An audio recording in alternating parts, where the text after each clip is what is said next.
முதலீட்டாளர்கள் அனைவருக்கும் வணக்கம். இன்னைக்கு நிஃப்டியை வச்சு செஞ்சு விட்டாங்க நண்பர்களே. அதாவது இந்த காளைகள்லாம் வந்து என்ன சொல்லுது அப்படின்னா, நான் வந்துட்டேன்னு சொல்லு, திரும்ப வந்துட்டேன்னு சொல்லு அப்படிங்கிற மாதிரி நல்லா வச்சு செஞ்சு விட்டாங்க. இந்த டைமில் இன்வெஸ்டர்ஸ்லாம் காளைகளை பார்த்து, டேய் ஏதாவது பேசுங்கடா அப்படின்னா, காளைகள்லாம் பாயிண்ட் வரட்டும் அப்படிங்கிற மாதிரி கீழே உட்காந்து இந்த இடத்துல உட்காந்து வேடிக்கை பார்த்துட்டு இருக்குங்க. சரி பரவாயில்ல, நிஃப்டி எவ்வளோ தூரம் வேணாலும் விழட்டும், நாங்கள் எங்கே வந்தாலும் வாங்குவோம் அப்படிங்கிற மாதிரி உட்காந்துருக்கிறவங்களுக்கு எந்த பிரச்சனையும் இல்லைங்க. இந்த டைமில் நம்ம ராபர்ட் கியோஸ்கி சார் வேற பூமாதேவி வாயை பழக்க போறா, எல்லாரும் பாதாளத்தில் போயிடுவீங்கன்னு வேற போகிற பக்கத்தில் சொல்லிட்டு போயிட்டாரு. இங்கே நடக்கிறத பார்த்தாலும் அந்த மாதிரி தான் தெரியுது.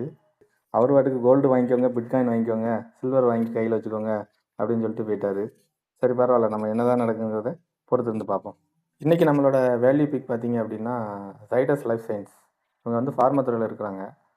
உங்களோட ஸ்டாக் பி பார்த்தீங்கன்னா 19.5, இண்டஸ்ட்ரி பி வந்து 31.6. கண்டிப்பாக வந்து டபுள் டைம் சீப்பாக தான் இருக்குது.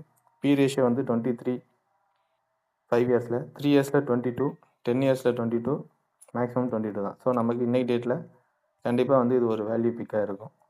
ஓகே, நம்ம வந்து லாங் டேர்மில் எப்பவும் இருக்கணும் நண்பர்களே. எந்த ஒரு ஸ்டாக் மார்க்கெட் கிராஷ் வந்தாலும் சரி, என்ன நடந்தாலும் சரி, யார் என்ன சொன்னாலும் சரி, நமக்கு வந்து எல்லா சப்போர்ட்லேயும் வந்து போடுறதுக்கு பணம் இருந்துச்சு அப்படின்னா கண்டிப்பாக நம்மளாலையும் சக்ஸஸ்ஃபுல்லாக இருக்க முடியும். ஓகே, மற்றும் ஒரு வீடியோவில் சந்திக்கலாம். நன்றி.